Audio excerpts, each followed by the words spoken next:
So when it comes to law enforcement, public safety, and the use of UAS, it's very important to us that we have a long flight time. Obviously, the longer the battery life, the longer you can stay up, and those are all factors that you have to take into account when you're flying a situation.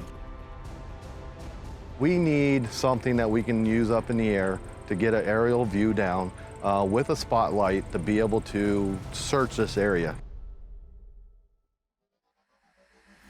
So when it comes to your optical zoom versus a digital zoom, obviously I'll take an optical zoom any day. So if we utilize this aircraft to fly that perimeter and have that zoom capability and that spotlight capability, we can pinpoint exactly where they're at and get our officers there in a timely manner.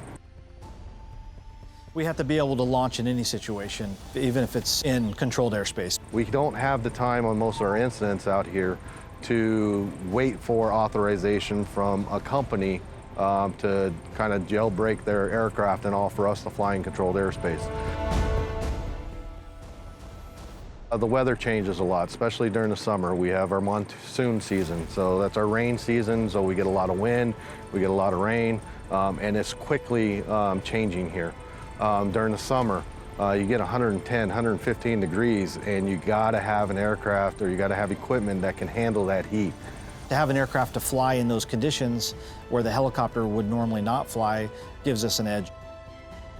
The security of our content and what we record and where that goes is forefront of everybody's mind.